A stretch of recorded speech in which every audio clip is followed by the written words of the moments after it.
The storm didn't knock. It roared snow flung itself sideways across the frozen ski, smashing into the rugged sides of Elric's cabin with an angry, relentless rhythm. The wind howled through the cracks like a mourning beast, sharp and shrill rattling, the vents icing over the solar panels and making the walls groan beneath its fury. Inside, the heat core buzzed faintly. It hummed the only steady sound amid the chaos outside. The firelight flickered dimly against the rough stone walls, painting them. In orange shadows, Elric sat hunched by the burner shoulders, broad hands calloused, staring at a cup of lukewarm tea that had long gone cold. He didn't drink it. He rarely did. It was more habit than anything. Something to hold while the silence did. Its work out here on Veltuan 5 silence wasn't peace. It was weight. He'd come to the edge of known space for that silence, chosen it, begged for it. After the war, after what he'd seen and what he'd done, noise only reminded him of orders, screams, gunfire, the gut-deep rumble of collapsing bunkers. Silence was the only thing that didn't scream back, and yet tonight it pressed down on him harder than usual. He leaned back, eyes drifting toward the coat rack near the door. Hanging from it was a battered, old satchel standard military issue from 20 years ago. The clasp was frayed, the insignia half burned off. He hadn't opened it in months, maybe years, but something in the storm made him reach for it. He knelt slowly, unfastened the buckle, and pulled out. A photo for people stare back. 3 men and 1 woman, all in uniform, smiling. Elric was on the left, Scarless younger, holding a rifle like it weighed nothing. The others were gone, he'd buried 2. The third he'd watched bleed out with his head in Elric's lap. He closed his eyes, holding the photo like a fragile relic that was the last time he believed in something. Brotherhood, mission, purpose. A sound snapped him back. Not thunder, not the shriek of wind. A knock. Elric's head lifted. He froze. Another knock, barely audible. Then a dull thump like something or someone had fallen against the door. He moved quickly now. Instincts kicking him like old gears. He tossed on his thermal coat, grabbed the revolver from its wall mount, and approached the door with caution sharpened by memory. Out here, there were no neighbors, no patrols, no lost hikers. Anyone knocking meant trouble. He unlocked the door, braced against the wind, and cracked it open, and his breath caught. 3 figures stood against the blizzard. The wind whipped at them savagely, but they didn't retreat. A woman, tall, thin, shaking with cold, stood in front. Her skin was a pale, icy blue, stretched tight over her sharp features. Her long white hair blue like torn silk, behind her matted with frost. Golden eyes blinked against the snow, too bright, too deep, and clinging to her legs were 2 children. Small, frail, blue-skinned like their mother, but with short, messy white hair and eyes too large for their faces. The older one, perhaps 6, tried to shield the smaller child with his own tiny body. Though he was clearly freezing himself, Elric didn't move. He'd seen a lot in war, but this wasn't something he had a box for in his mind. Then the woman spoke. Her voice was low, strained, as if it hurt to form words. "I will warm your bed, human. My children need a father." The sentence stunned him. Not because he didn't understand it, but because of the way she said it. No seduction, no bargaining, only exhaustion, only desperation. Elric blinked, too shocked to speak. The boy lifted his head, his lips were blue, his teeth clenched tight. "We haven't eaten for 2 suns," he whispered in halting common. But Mama said someone kind would help. Elric's eyes dropped to the girl, bare feet, no shoes. Her toes were turning purple and her breathing was shallow. She looked up at him, not crying, not afraid, just curious. "Do you have soup, mister?" Mama said. "Warmth comes from kind people." Elric's grip tightened on the door frame. He was not a kind man, not anymore, but even he had limits. He lowered the revolver, stepped aside, and said hoarsely, "Get in now." And the Iban woman hesitated just a breath, as if she couldn't believe him. Then she gently pushed the children forward. They stumbled across the threshold, collapsing, near the heat core arms still wrapped around each other. The woman entered last, ducking her head slightly, and closed the door behind her. She didn't look at him, she didn't say another word. Elric secured the door, locking the storm outside again. The silence that followed felt heavier than before. He watched them, without speaking, The boy curled around his sister like a tiny guardian. The girl pressed her face to the heat vent, eyes fluttering closed. Their mother sank to her knees beside them, still shaking. Her hands were raw and red, the nails cracked. Her clothes were patched with mismatched fabric, little more than rags. He noticed the bruises on her wrists then, half-healed, faint but unmistakable. She was used to suffering and maybe used to offering herself in exchange for mercy. Elric went to the cupboard and retrieved a pot of leftover stew. He heated it, wordlessly filled 3 bowls and handed them out one by one. The woman took hers last. She cradled the warmth like a sacred thing, breathing it in before daring a sip. Her eyes glistened, but she blinked the tears away. The boy ate methodically, every motion careful and precise, like food was a resource to be rationed.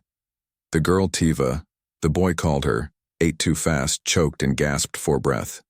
Her mother panicked instantly, trying to help, but Elric was already kneeling with a cup of water. "She's okay," he said quietly. "Just too fast." The woman took the water, murmured, "Thanks," without meeting his gaze. Ta, recovering, looked up at him again. "You have a crack on your face," she said, pointing to the long scar down his cheek. "Did someone break?" "You." He exhaled a laugh through his nose. "Yeah," he said, "a long time ago." She nodded, solemn. "Mama has cracks too, but hers are on the inside." That one landed deeper than expected. Elric stood slowly, retreating to his chair. For a while, no one spoke. The children curled together and fell asleep. The woman sat beside them, her bowl empty, her arms wrapped around her own chest, as if the heat hadn't touched her. When Elric returned later with a fresh blanket, he saw her laying her own threadbare one on the stone floor. She was preparing to sleep in the corner, away from the bed, away from him. "You don't have to do that," he said quietly. She didn't look up. Her voice was barely a whisper. "You didn't accept my offer." "I didn't need it," he said. I saw the girl's feet. A silence followed. Then came a reply he wasn't ready for. Others needed more than feet to open their doors. The words were sharp, sad, not bitter, just matter of fact. Elric didn't answer. He just stared at her, then at the children. Eventually, he walked over and extended a hand, not to touch her, but to offer. "The bed's warm," he said. "That's not an invitation, it's survival." She looked at the hand, hesitating, then nodded once and stood. She laid beside him later, stiff and silent, facing away. She never touched him, she didn't dare. After several minutes, her voice broke, the dark. "I don't expect anything from you, but thank you for the heat, for the food." Elric stared at the ceiling. He hadn't expected company. He hadn't wanted it, but something about this strange woman and her 2 fragile children had cracked these he'd lived in for years. And now in the cold silence of Velruin 5. There were 3 more heartbeats echoing against the storm, and for the first time in years he didn't mind the noise.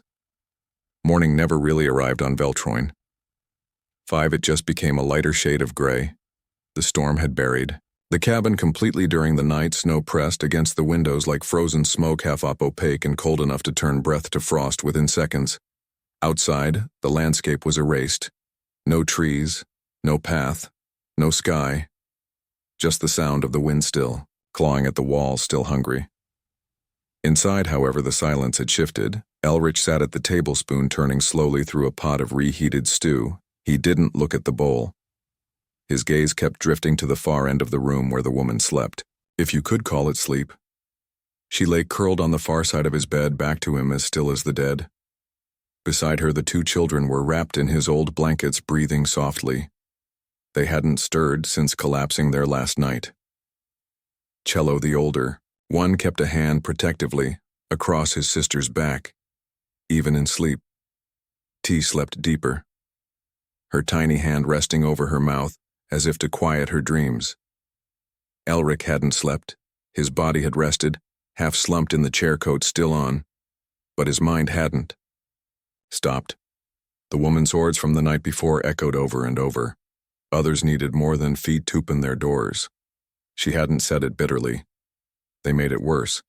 He didn't even know her name, and yet she'd offered herself like a transaction, Trade warmth for worth. Elric grunted under his breath and stood moving to check the external vent pressure. He kept his movements quiet instinctively out of respect, or maybe just caution. But when he passed the bed, the woman stirred her eyes open, halfway golden and glassy. She didn't flinch. Not this time, but she didn't speak either.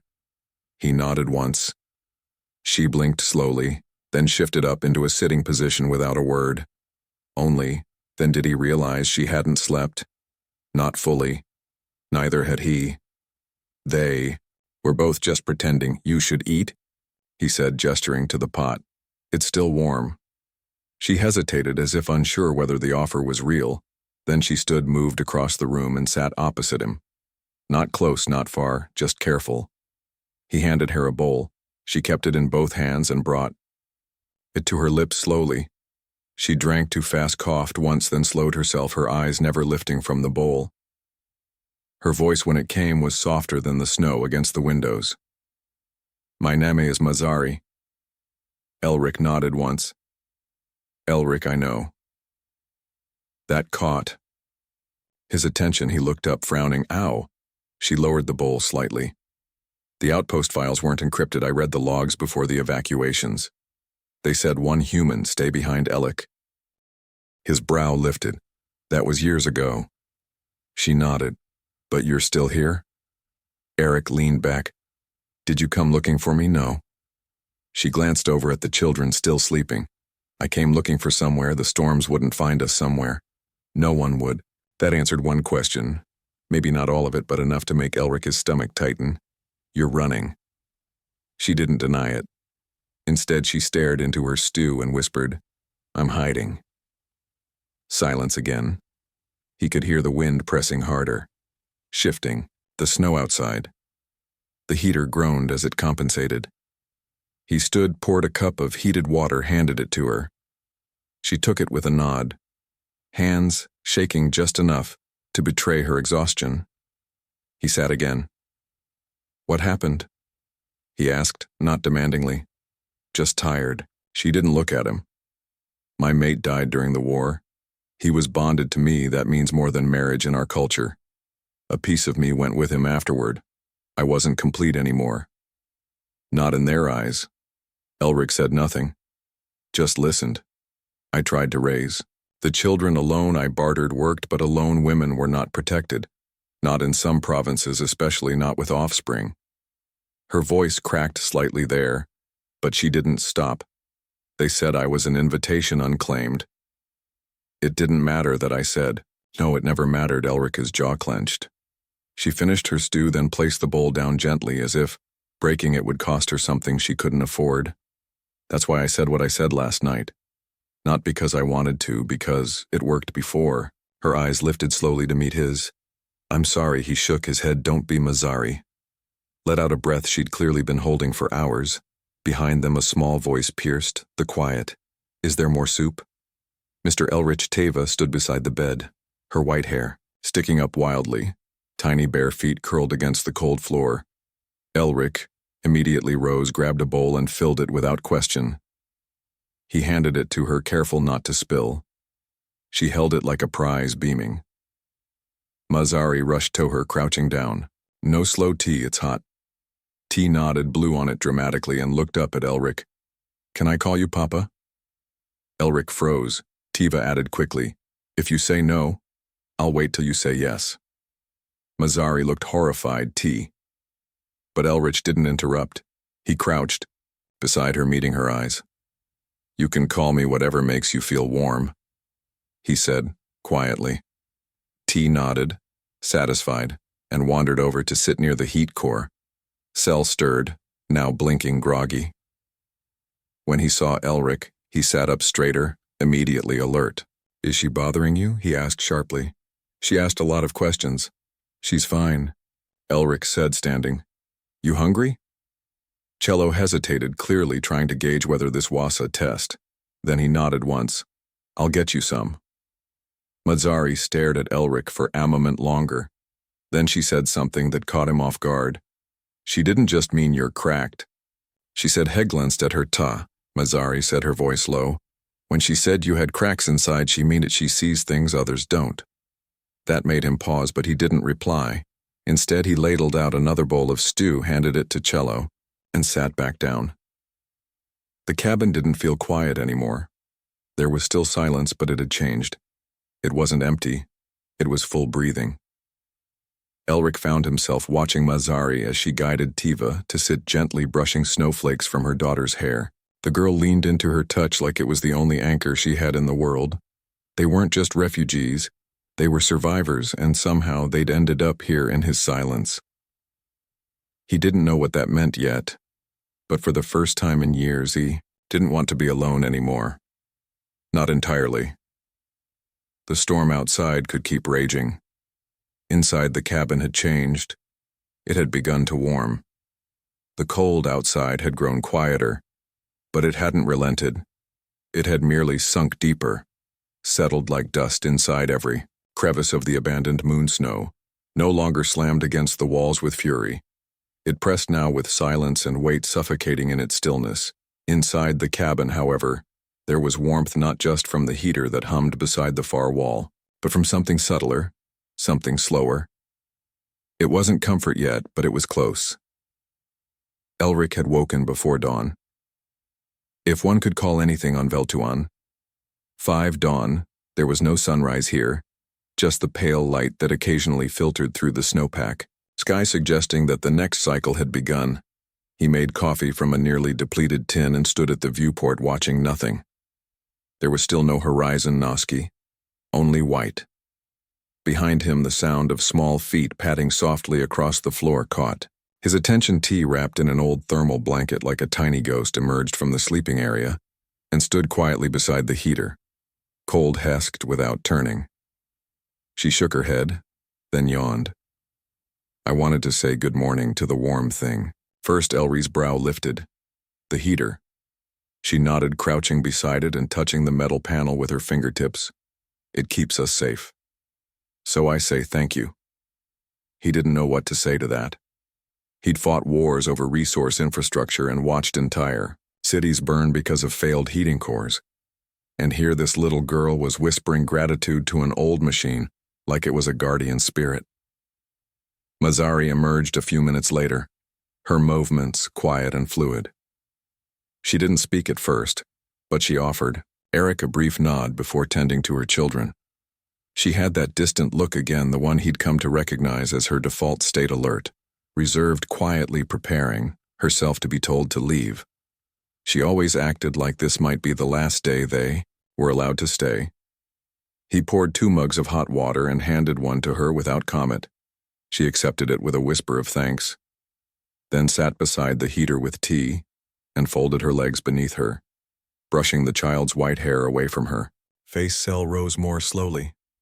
He stretched stiffly, hiding a W as he moved his feet. Still sore, Elric asked, kneeling to check the wrappings on the boy's frostbitten toes. I didn't cry, Cello said, trying to straighten his posture, even when Mama put the bomb on.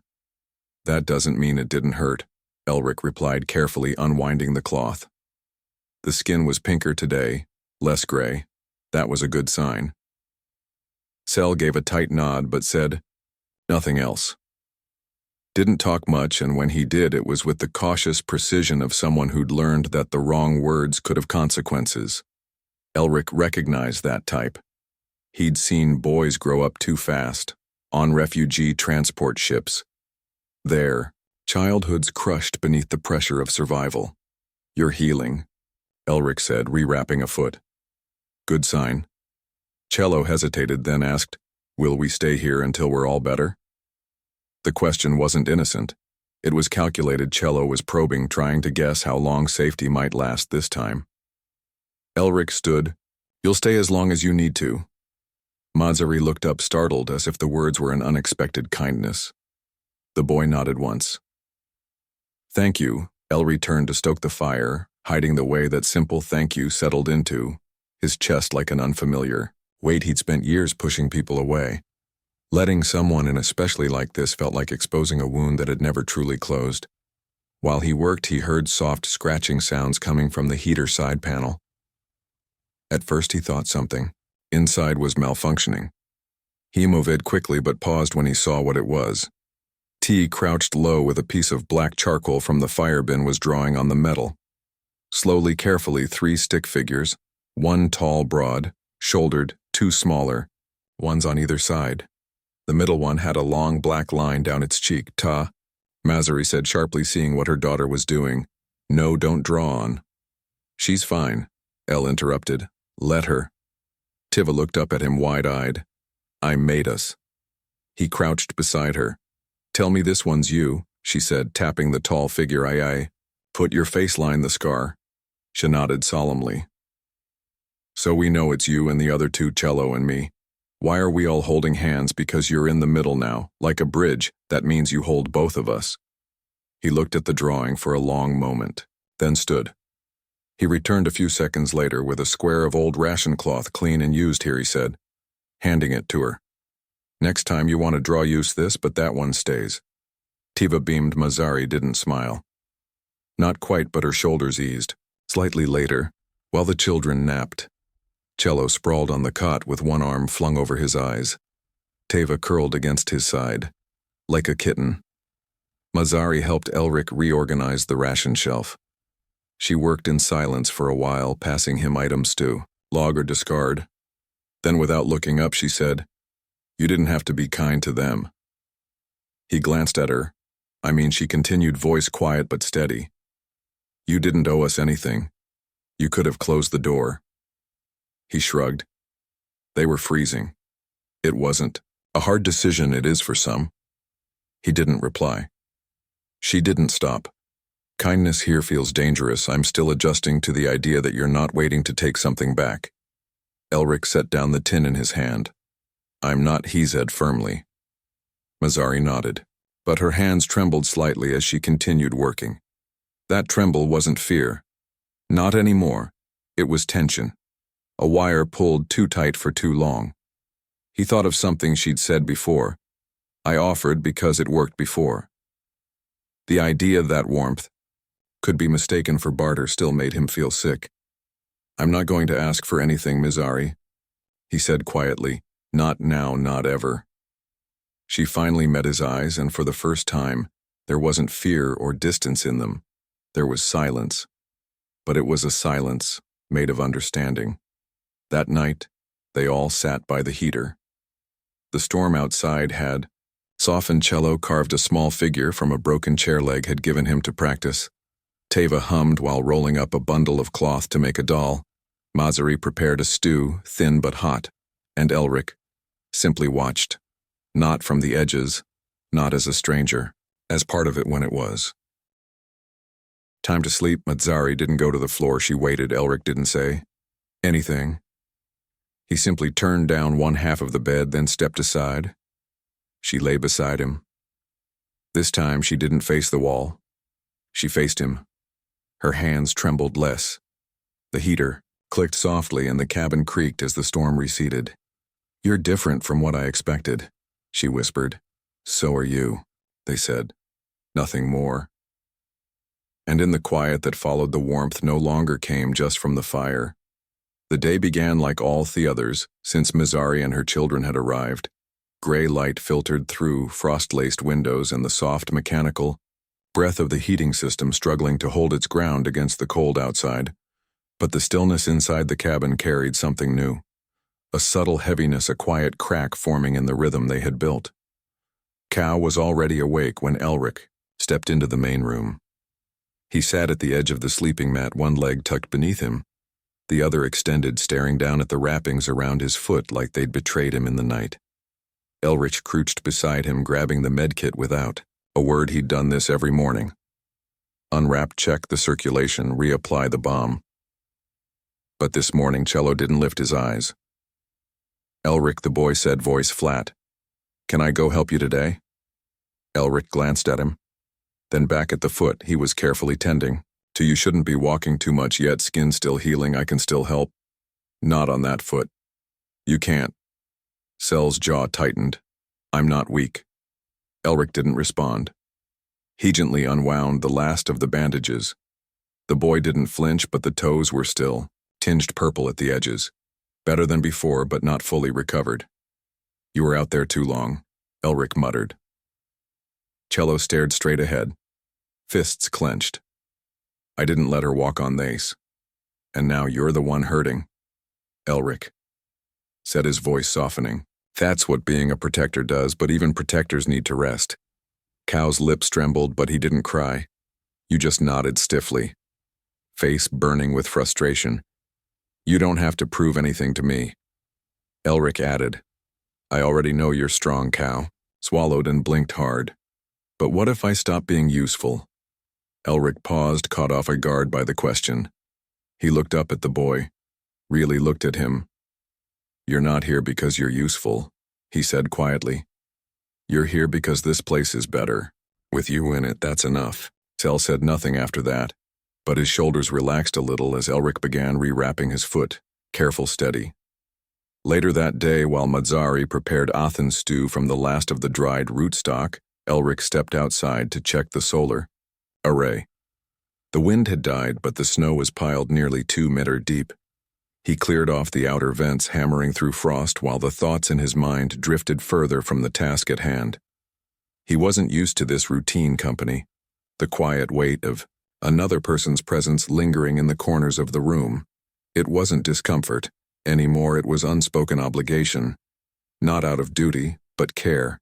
The kind that scared him more than bullets ever had.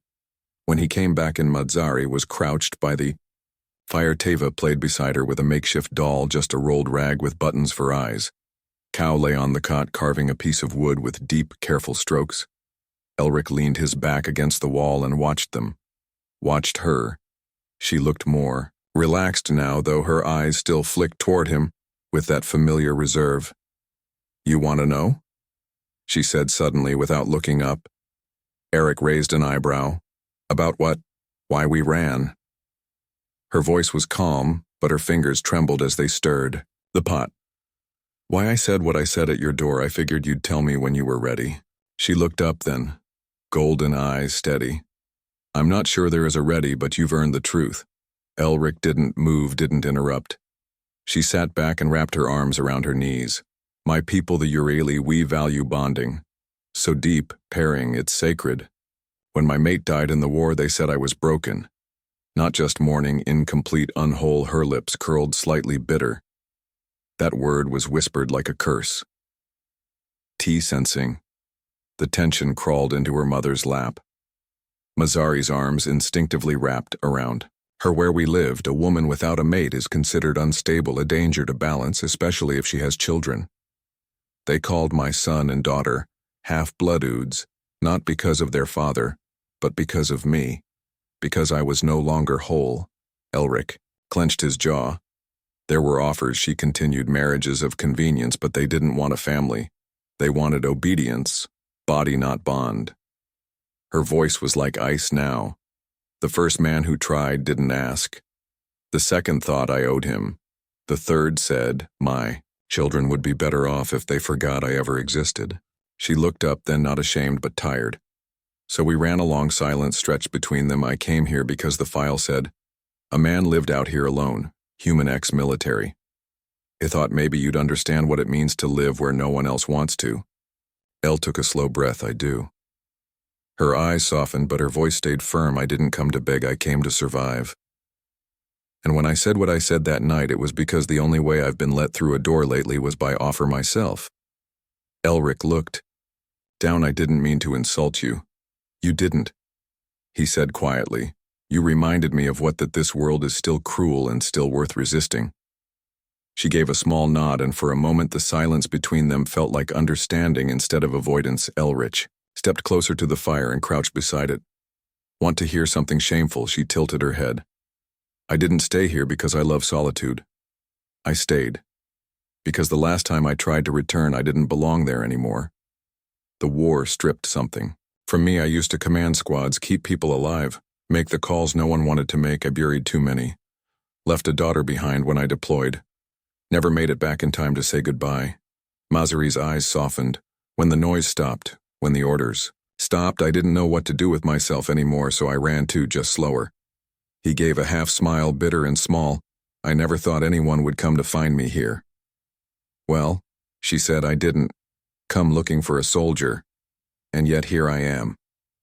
That night, after the stew had been eaten and the lights had dimmed to soft amber, Missouri didn't hesitate when Elric lifted the blanket.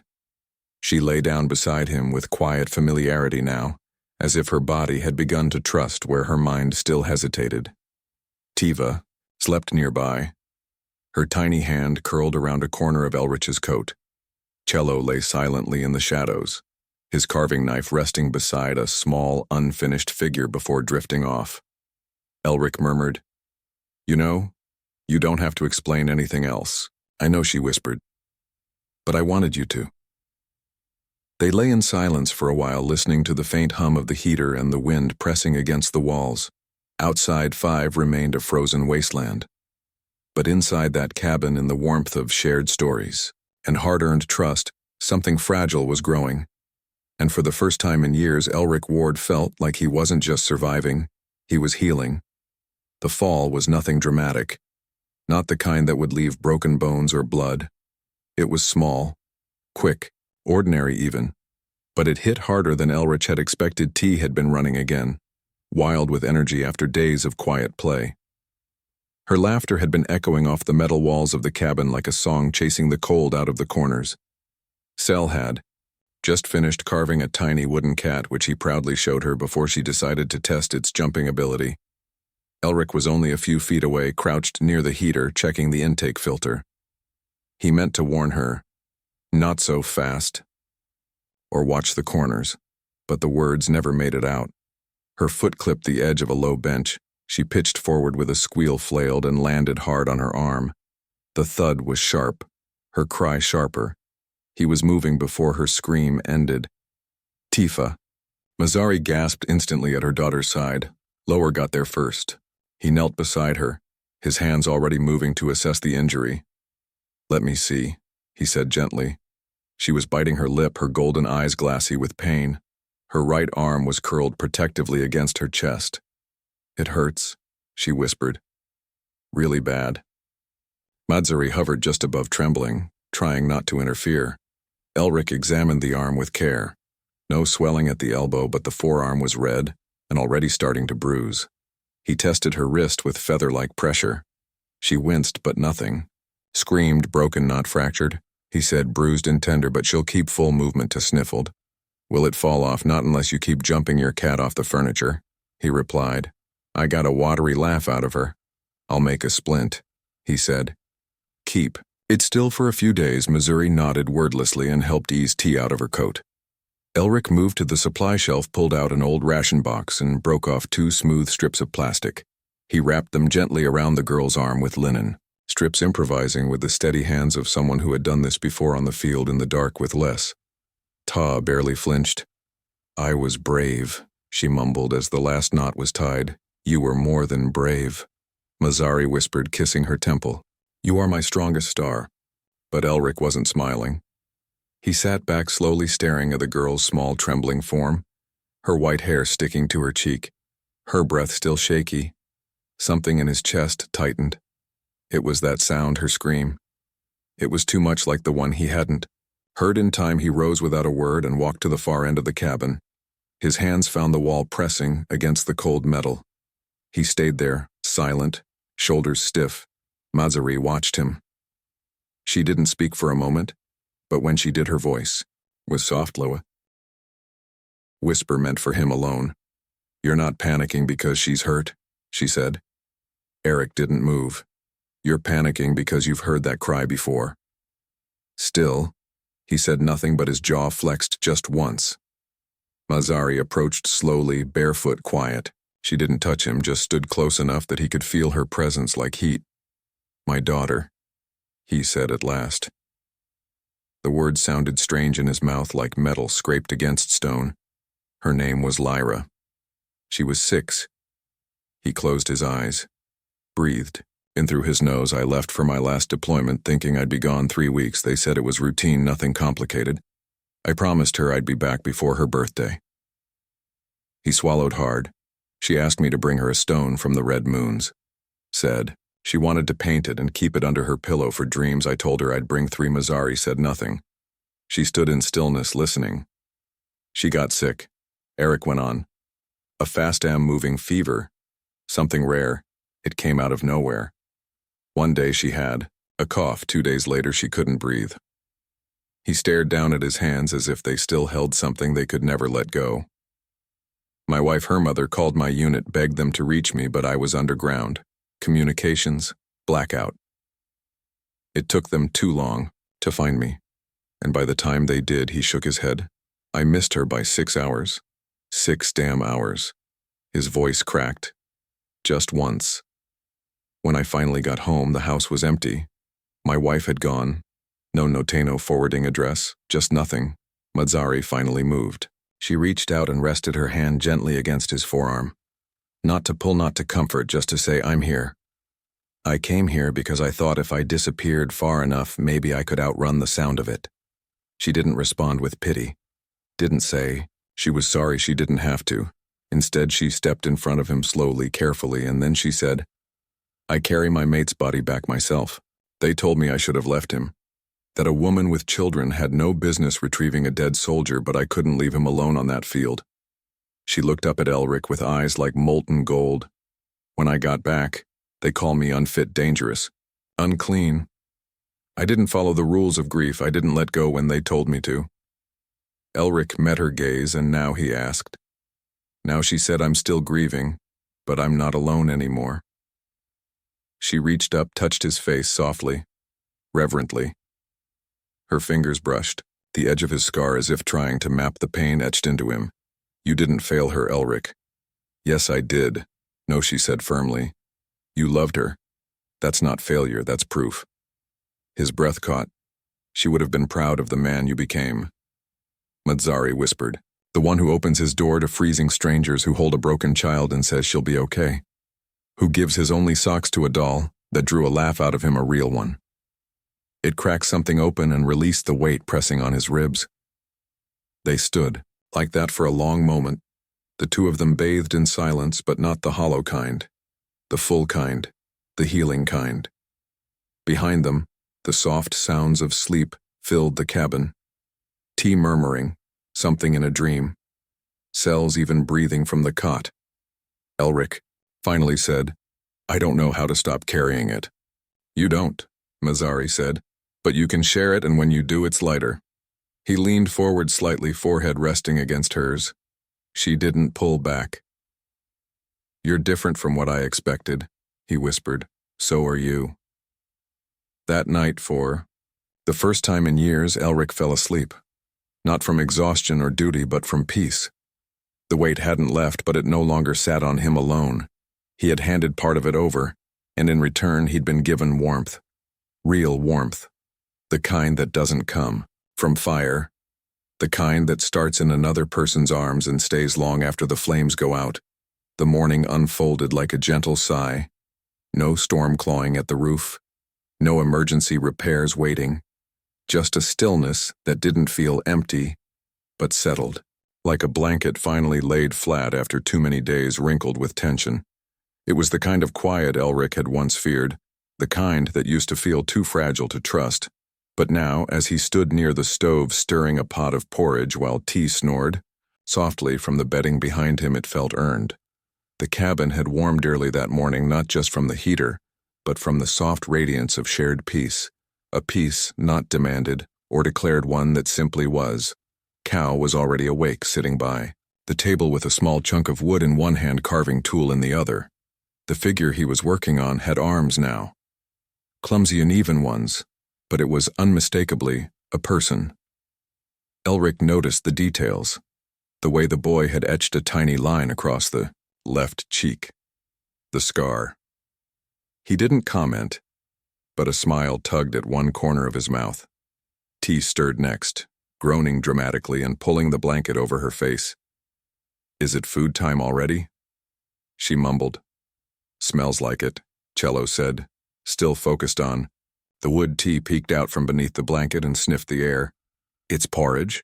Elric lifted a spoon from the pot and examined it like he wasn't sure if he should feel insulted. And what's wrong with porridge? Nothing, she said, rolling to her feet with one arm still spinted, the other dragging her doll by the leg. Just That I smelled better on the outpost shuttle once, and that was full of feet. Mazzari let out a short, surprised laugh from the far end of the room. She was folding clean linen, moving with unhurried grace. Her long white hair pulled back in a loose braid. Elric shook his head and poured the porridge into 4 bowls. You eat. It or you smell like feet next. Your call. T grinned and climbed onto the bench beside Cello, who was now putting finishing touches on his carving. Is that me?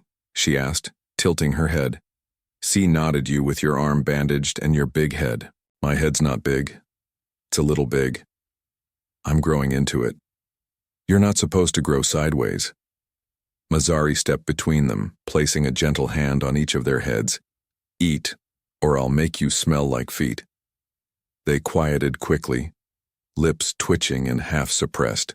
Smiles. Elric set the last bowl down in front of Mazzari and took his own, sitting across from her at the table. He didn't say much at first, and never did during meals, but his eyes lingered on the peaceful disorder of it all. A half-finished carving, a doll with own I'm missing, steam rising from chip bowls, not perfect but real. After breakfast, Mazzari cleaned the dishes while humming a soft tune in her native language. Teva hummed along, off-key but enthusiastic, while Cello returned to his carving. Now attempting legs, Elric took the opportunity to reorganize one of the shelves near the back wall where emergency tools had been piling up in lopsided clusters. As he sorted through a tangle of old cords and half-burnt solar panels, Mazzari's voice floated over from behind him. Thank you. He glanced over his shoulder. For what for? Today. It's just a quiet morning. That's what I mean, she said, wrapping the last dry cloth around a clean mug. You gave us a day that asked for nothing. No danger. No running. No proving we deserve to stay. Elric paused, then turned fully to face her. You don't have to prove anything anymore. Not here. Her eyes held his for a long moment. I believe you now. T interrupted before either of them could say more, holding up her, dull with pride. Look, I made her a dress from your old sock. Mazzari blinked. Which sock? The blue one with a hole that was your only thermal pair. Elric. Mazzari said, half amused, half horrified. It was the left one. Elric replied dryly. The hole made it. An underperformer. She said it was too itchy for your feet but perfect for her dolly's soul. T added solemnly. Mazzari laughed again, the sound fuller this time, carrying into the corners of the cabin.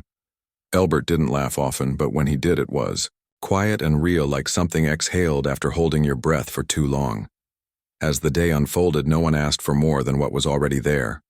Elric repaired a loose drawer. Cal finished the legs on his carving, and Shilly asked Elric if he wanted to keep it, to spend nearly an hour painting rocks outside the airlock with melted wax crayons. Mazzari combed through the cabinet and sorted supplies with the steady focus of someone who finally trusted tomorrow would come. Later, after lunch, Mazzari joined Elric by the window, both of them sitting insolent, shoulders almost brushing. The snow beyond the glass shimmered with soft light. No footsteps, no alarms, just endless, untouched white. Do you miss it? She asked suddenly. He looked at her, puzzled. What, the war, the movement, the feeling of always doing something? He shook his head. No, I miss the people, not the chaos. She nodded slowly. I used to miss being needed. Now I just want to be chosen. Elric turned his head toward her. You are. Their eyes met again, and something passed between them. Nothing, loud, nothing. Dramatic, just recognition, quiet and clean. That evening, as the sun's weak rays faded behind layers of frozen mist, the 4 of them gathered near the heater again. Ta fell asleep first, curled up against Mazzari's side with her doll tucked beneath her. Cello leaned on Elric's leg as he read from an old mission manual, repurposed Asa bedtime story, more technical than entertaining, but Co listened like it was poetry. When the children were both asleep, Elric moved to bank the heater and dim the lights. Mazzari remained seated on the floor, arms wrapped around her knees. You didn't ask me anything today, she said quietly. Didn't need to, Eric replied. Some days are better quiet. She nodded, thoughtful. It was a good day, it was. And it was not because anything happened, but because nothing did. No past chased them. No future loomed. only warmth, breath, quiet, and the subtle, extraordinary miracle of peace. A day that asked for nothing and gave everything. The snow had stopped sometime during the night. By morning, light filtered through the windows in a way it never had before, soft, golden, and wholly unexpected. It touched the walls like an old friend knocking gently at the door. For the first time in what felt like forever, Elric could see past the frost-mirror glass. The landscape outside had shifted from a pale void to something defined: white hills' shadows, stretched long by morning light, and the faintest blush of blue in the sky. Inside, the air was still cool but no longer biting. The heater hummed, but it wasn't struggling. The cabin was quiet, and yet not the fragile quiet of tension. It was the kind that came after deep sleep and peace. Elric was already awake. He'd been up before the others, standing at the window, sipping a weak brew and listening to the world breathe. Behind him, blankets rustled. Tava stirred first, murmuring in her sleep and flipping her doll to the opposite side of her pillow. Cello remained wrapped, like a cocoon, his chest rising and falling evenly.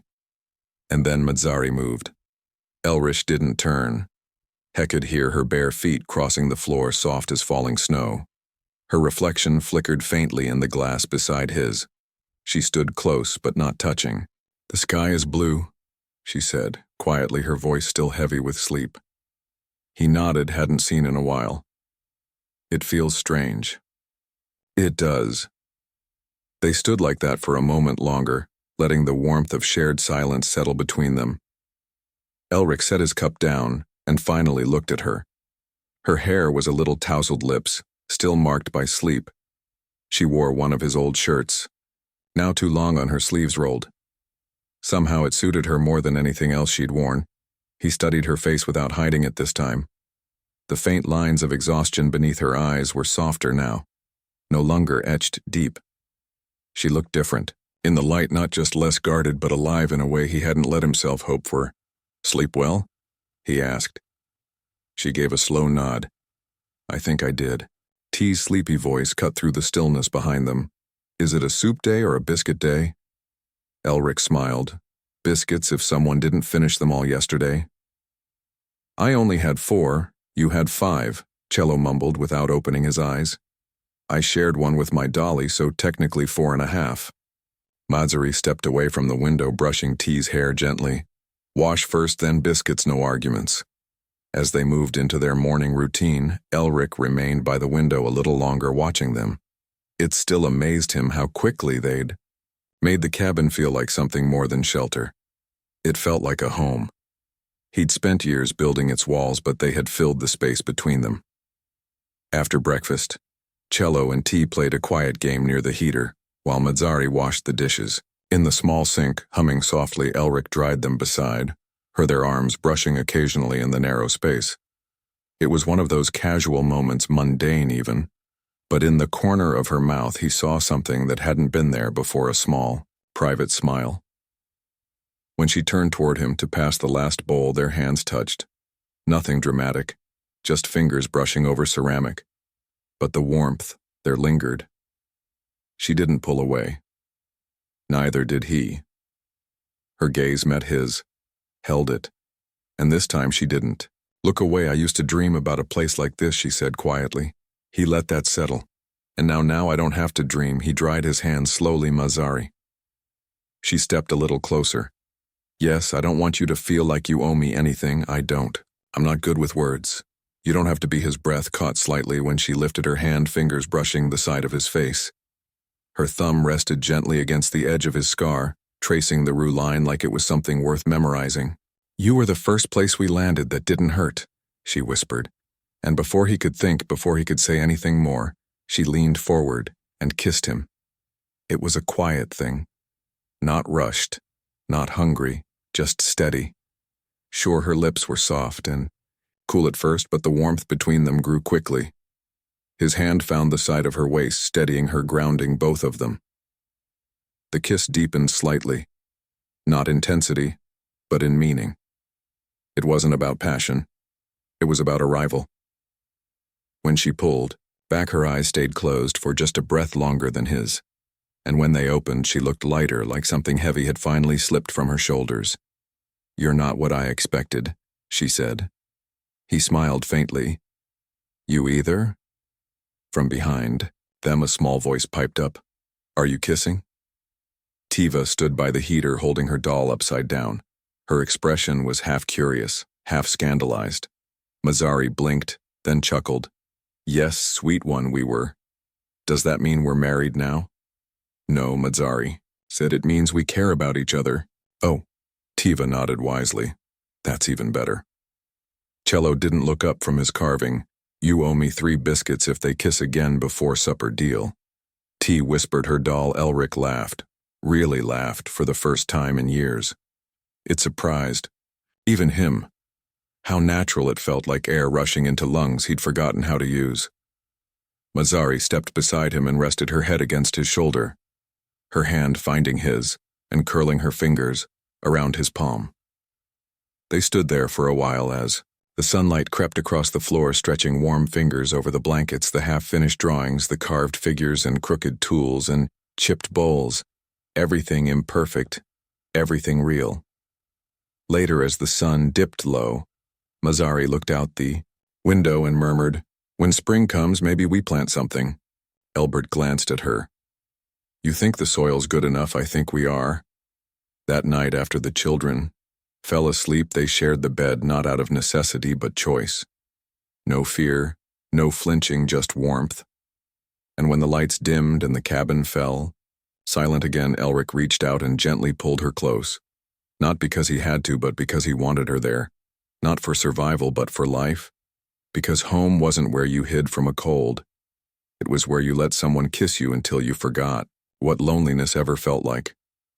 And Elric Ward, soldier exile, man made of silence, was finally warm. Months had passed since the storm. Velruine 5 had begun to thaw slowly, like an old wound learning how to close. Where once there was only white and wind and cold that clawed its way into bones now. There were hints of green, small at first, shy moss. At the edge of the path, a few patches of grass curling up through melting ice life where for years there had only been silence. And behind the cabin, in the uneven stretch of land Elric had once called the scrap field, a garden had grown. It hadn't started with much, just a few seed packets. Mazzari had found sealed in a storage crate, half expired, and written in a language she couldn't fully read. Cello had cleared the stones. Elric had built low fencing from broken panels. Teva named every seedling. Now, under the hesitant warmth of Veltuan's pale sun, the plants had bloomed, short-stopped green roots, clustered berry weed, and fat twisting stalks. A firefruit leaned under their own weight, ready for harvest. And the 4 of them were their hands in the soil, laughter echoing through air that had forgotten what it meant to carry joy. Elric knelt at the edge of the plot, wiping sweat from his brow with the back of his hand. He wore his sleeves rolled high and his boots muddy, and he couldn't remember the last time he'd smiled this easily. "Pull from a base," he said gently, guiding Teva's hands. "Not the top, you'll snap the stalk." She nodded, tongue poking out in concentration as she gripped a stubborn firefruit. "Like this. Twist first, then pull, like when I open your toolbox." "Exactly," he chuckled. "Only, this doesn't explode if you do it wrong." "Good," she said, yanking the fruit free with a triumphant sound. "Because I didn't like when the blue one fizzed. That was a plasma cell. Not a fruit," Mazzari called from across the garden, her arms full of harvested greens, "and you were told not to touch it." She was helping Cello, defended his sister, holding up a cluster of bright leaf greens. "We were exploring. You nearly disabled the entire power grid," Elric added. "But we fixed it," Cello said with a shrug. Mazzari met Elric's gaze across the garden. Her expression was full of warmth and mischief, the kind he now knew was her version of laughter. Her long white hair was tied up in a loose braid, strands coming undone in the breeze. She looked like someone who had belonged here forever. And maybe Elric thought she always had. By midday, the harvest was nearly done. Sacks of vegetables lay stacked near the shed, and the sun, weak as it was, bathed the clearing in golden light. They sat together on the cabin steps to rest, the children between them, each holding a piece of fresh-cut fruit. Teva leaned into Elric's side, barefoot and content, legs streaked with dirt. Cow Satan the other side, his carving knife tucked into his belt like a badge of honor. The moment was so peaceful, so quietly perfect that it almost passed without notice almost. T leaned her head against Elrica's shoulder, looked up at him and said it like she had said 100 small things before, like it wasn't anything new. Papa Elric froze. Mazari's head turned slightly, her lips parting.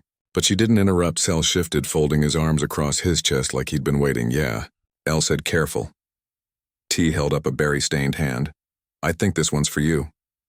He took the berry from her and tried to swallow the emotion that rose in his throat. She leaned into him again and whispered, You're my papa now, right? He looked at Mizari. She was watching him, eyes shining. No hesitation in them now, just quiet hope. Elbert nodded slowly. If you want me to be. Tiva gave a firm nod. Satisfied you already are. A cello's voice followed. Less playful, more serious, but no less sincere. I've been calling you that in my head for a while, he said. Just didn't know if I was allowed to. Elric turned to him. You don't need permission for that. Sel nodded. Then it's settled. And just like that, it was not with ceremony, not with grand declarations, but with dirt under their nails, sun on their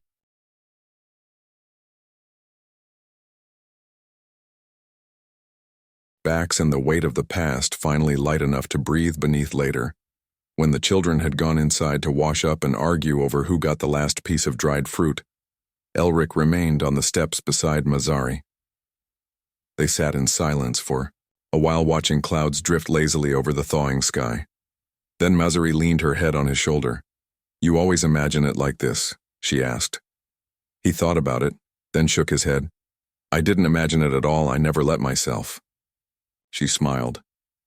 And now I don't have to imagine anymore. He turned his head slightly, brushed a kiss against her temple. Now I just get to live it. She closed her eyes, let herself rest against him. For the first time in years, there were no weapons within reach, no alarm set, no threats looming in the snow. There was only warmth. Earth beneath their feet, 2 children giggling inside. A woman who had survived hell now smiling at the sound of her daughter calling someone papa. And a man who had once been a soldier, once been nothing more than a shadow in the frost, now rooted in something he never thought he'd find again. Family. It hadn't come with war or victory. It had grown in silence and bloomed in spring.